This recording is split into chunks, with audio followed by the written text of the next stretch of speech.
Halo Sobat Galeri, perkenalkan saya Sandy Pamukas. Di sini saya akan membahas tentang prev stock saya, yaitu AMRT atau PT Sumber Alvaria Trijaya Tbk.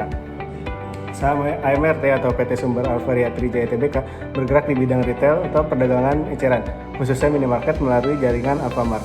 PT Sumber Alvaria Trijaya Tbk didirikan pada tahun 1989 dan mulai dikenal luas sejak pengembangan konsep minimarket modern dengan brand Alfamart. Saat ini, AMRT mengoperasikan lebih dari puluhan ribu gerai yang tersebar di seluruh Indonesia, bahkan sudah ekspansi ke luar negeri seperti Filipina. Model bisnis AMRT sangat mengandalkan volume penjualan. Produk yang dijual adalah kebutuhan sehari-hari seperti makanan, minuman, produk rumah tangga, dan produk cepat saji.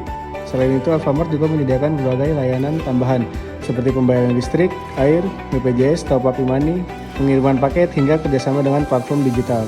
Ini membuat Alfamart bukan hanya tempat belanja tapi juga pusat layanan masyarakat. Sekarang kita masuk ke bagian kinerja keuangan, khususnya laba bersih dalam 3 tahun terakhir ini. Pada tahun 2022, AMRT membukukan laba bersih sekitar 2,9 triliun rupiah. Kemudian, pada tahun 2023, laba bersih meningkat menjadi sekitar 3,4 triliun rupiah atau hampir tumbuh 20% dibanding tahun sebelumnya.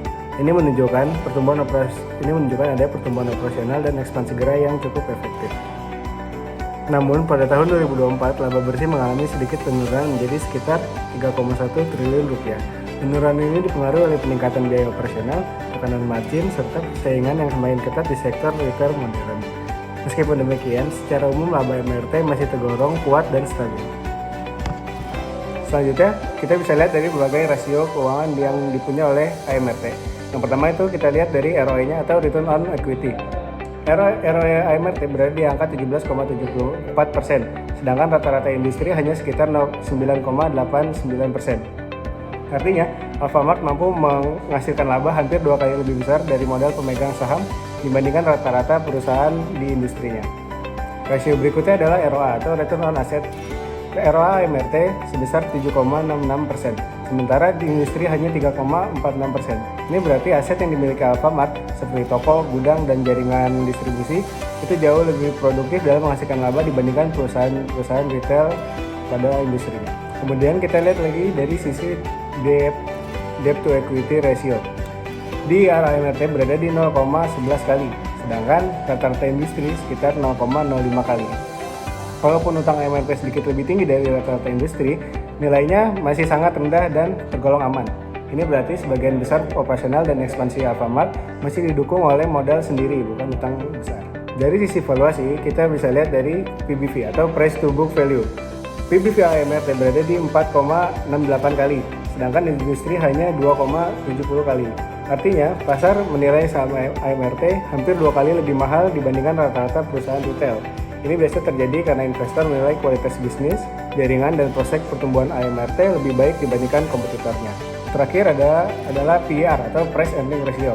PER AMRT berada di 26,36 kali, sedangkan industri hanya 7,05 kali. Ini menunjukkan bahwa investor membayar jauh lebih mahal untuk setiap Rp1 laba AMRT dibandingkan perusahaan retail lainnya. Dengan kata lain, saham AMRT tergolong mahal secara valuasi, karena pasar berekspektasi bahwa laba perusahaan akan terus tumbuh di masa depan. Lalu kesimpulan apa yang bisa kita ambil dari beberapa rasio keuangan yang tadi kita bahas?